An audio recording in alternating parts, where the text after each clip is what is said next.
Thank you. It's such an honor to be in this interesting group of people and share some thoughts today. When I saw the subject matter, particularly the idea of education, it very much spoke to me. I, like everybody else here, keeping a very close eye on these very strange times that we're living in. And I noticed that it's an important time where amongst all these dynamic events and social challenges that we really define our position in relation to the world in a very definitive manner. And this is a philosophical challenge, much like the way we began the day talking about mindset and having unlimited belief systems about what's possible. This is something that actually has to be taught. We can't just ask kids to step into senses of possibility and having a positive mindset and optimism without teaching them a skill set of how to implement this type of positive mindset. So it's connected to education in that way. How do we teach mindset rather than facts? So a few thoughts about this. I'm someone who, I was born Jewish. I studied Taoism in my late teens, early 20s. I had a Hindu wedding. I studied esoteric Christianity. I've sort of traveled through many different religions and love them all. And I think that while we are moving into a very secular time, and another thing, I have an album coming out in a couple of weeks called Ben Lee Sings Songs About Islam for the Whole Family, where the proceeds going to the ACLU. And it's all about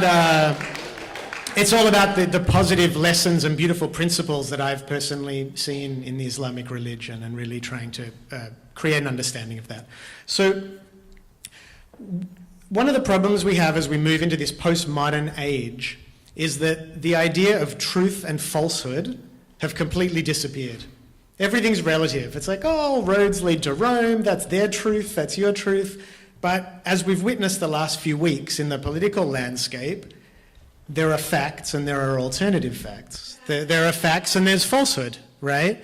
And so what we have to train young people is the ability to think clearly in the face of strange events. All these strange things are coming at them. How do they actually think? And their ability to discern what's true from what's untrue. Now, what I love about all the religions is that if you take them out of some of the archaic concepts to do with the times they came from, the cultures, it's natural that certain things will become outdated, but it's really throwing the baby out with the bathwater. If you go, oh, religion's not relevant anymore, let's just get rid of them. Because what you basically have, particularly if you look at the 5 major religions, you have psychological maps of how to psychoanalyze yourself. Now, the way they talked about it then was very much in terms of sin and virtue. But really, these are to do with authentic ideas and inauthentic ideas. Ideas that are convenient for the human spirit. Like, for instance, if you look at, I love the Catholic concept of sin and virtue. If you take it out of this big moral, you're a good boy, you're a bad boy type thing, you really get into ways of understanding, am I in alignment or am I not in alignment? And when you look at the 7 sins, there's lust to do with excessive sexual appetites, gluttony, greed, sloth, wrath, envy, and pride. We can pretty much agree that these are flaws of human beings. And when you look at the 7 virtues to do with chastity, temperance, charity, diligence, forgiveness, kindness, humility, these are all wonderful qualities. And what we used to have was these models by which people could psychoanalyze their own experience, whether you define that as a relationship to God or a relationship to your authentic spirit or to your heart or to your conscience.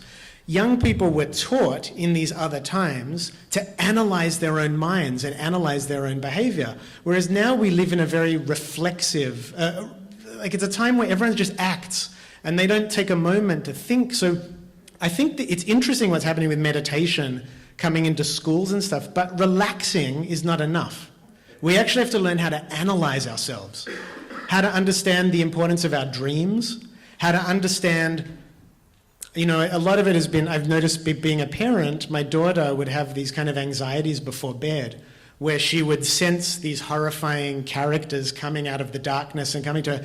And I took a teaching that I'd read the Dalai Lama had given about you have to learn to oppose negativity, which is very interesting because we look at New Age consciousness and a lot of it just says, you just have to accept it, just love it, welcome it. But when you look at the actual authentic mystical teachings in all religion, they say, no, you have to say no. And this is what I think young people have to be taught philosophically about the impulse towards violence, about the impulse towards anger. Don't just act it out and welcome it. Say no. Say, I know I'm feeling jealous of this other student, but that's my brother, that's my sister. No, I'm not going to say mean things to them. I'm not going to yell at them. I'm not going to act jealously or condescendingly towards them. So all of this has to do with understanding that philosophy, which comes from the Greek word philos, about the love of wisdom, should be a wisdom about ourselves, that we should actually understand our own minds and own hearts. And it's very good. We just had a wonderful conversation about social entrepreneurship and corporate responsibility, but without understanding of our own minds, we don't even understand where our impulses are coming from and which ones of them are to be trusted and which ones of them are not to be trusted. So another aspect of this that I think is really important in terms of breeding a philosophical understanding or passion into our education system, and this includes informally the way we educate our children just as parents or our neighbours, our community, is that the value of refinement. And I don't mean this in like an aristocratish how now brown cow type way, but we look at, again, the political landscape's a wonderful thing to look at, and we saw this outroar towards the vulgarity of a political candidate, to do with the way women were spoken of, right? But what's very interesting about it is that many people protested by taking that same vulgarity and using it back towards the president. And I think this is very dangerous because we've already seen, we've learnt the lessons from Gandhi, we've learnt these lessons from Rosa Parks, from these incredible people in history that have already taught us that it's actually not anger and violence, it's calm defiance and the refusing to lower our standards of dignity. So I'd really encourage each of us as we look into our forms of activism or the way we interact is to not lower ourselves to vulgarity. Because I think if we're trying to, there's also an essence of marketing towards this. If we're trying to market to the next generation, who has the more powerful outlook, who has the more powerful framework, it is a calm sense of dignity that will win. It's playing it cool. You know, young people want to be cool. So we have to show them that it's cool to not respond in a hot-tempered way, you know, swearing in protests and all this kind of like violence, but really just to show that we will not lower ourselves to certain levels. So the last thing that I wanted to share is, before I play a song, is I was involved in a charity where we did a bit of work supporting the monks, Tibetan Buddhist monks who are in exile from Tibet at the moment in India at a place called the Garden Shatse Monastery.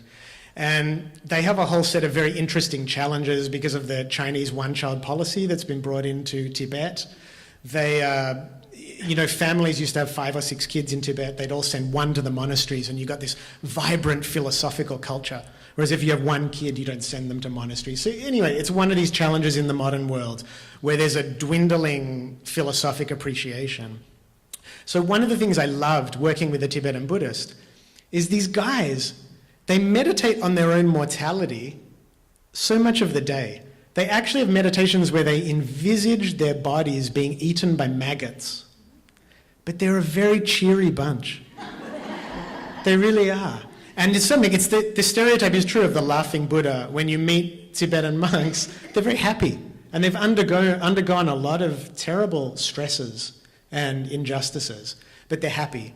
And from what I understand, the personal lesson that I took from them is, why are they happy? Because they're working in diligence with their own psychoanalysis and in the refinement of their own minds. So they see the quest for enlightenment as an inevitability, that if they continue with a degree of intensity their whole lives and into many other lifetimes, eventually they'll arrive at their destination. So what I would encourage you, and the song I'm going to sing to you, is a song about being happy while we work for social change and for enlightenment. Because it is an inevitability. It might not happen in this lifetime, It might not happen in this century, it might not happen in this millennium, who knows? But it will happen, because the thing we know about the human spirit and about human ingenuity is that when it sets its sights on something, eventually it is achieved. So I'm going to play you a song about this very specific subject.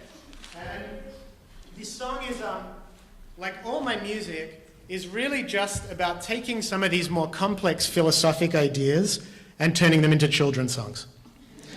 Because this is the way I choose personally to foster a love of wisdom and a love of self-knowledge into my children and into another generation, hopefully. So this song is called Happiness. I've actually got the lyrics here because I haven't played in a while, so just in case, little cheat sheet.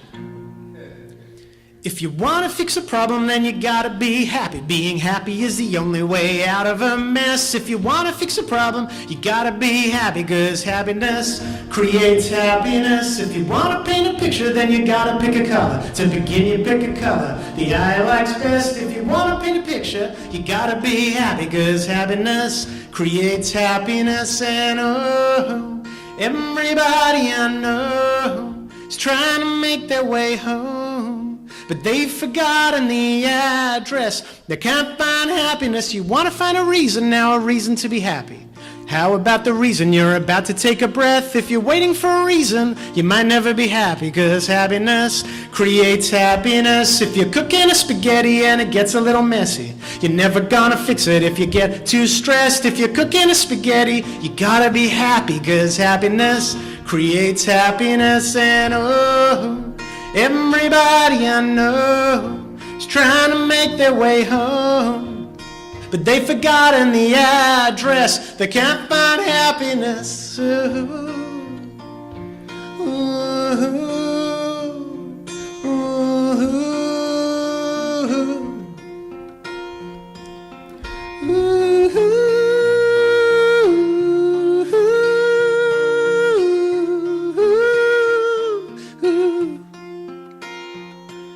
Cause happiness is sweeter if you lick it off the beater, if you dress up nice and meter, if you buy it by the liter. Happiness is better if you wear it like a sweater, if you write it in a letter, if you're grateful when you get her. Happiness is free and you can start it from a seed, then you grow it like a tree and then invite it in for tea. Happiness is tenderness and glorious and emptiness, and happiness is everywhere. Everywhere is happiness. Oh, everybody I know is trying to make their way home.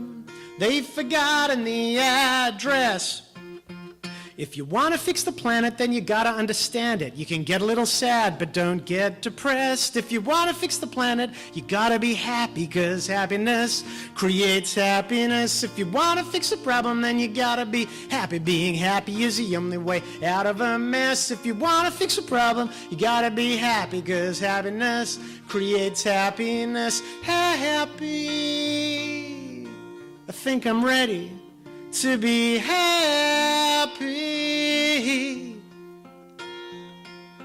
Happy. Are you guys ready to be happy? Cause happiness is sweeter if you lick it off the beater, if you dress up nice and meter, if you buy it by the liter. Happiness is better if you wear it like a sweater, you write it in a letter, if you're grateful when you get it. Happiness is free and you can start it from a seed, then you grow it like a tree and then invite it in for tea. Happiness is tenderness and glorious and emptiness, and happiness is everywhere. Are you ready to be happy? Thank you guys.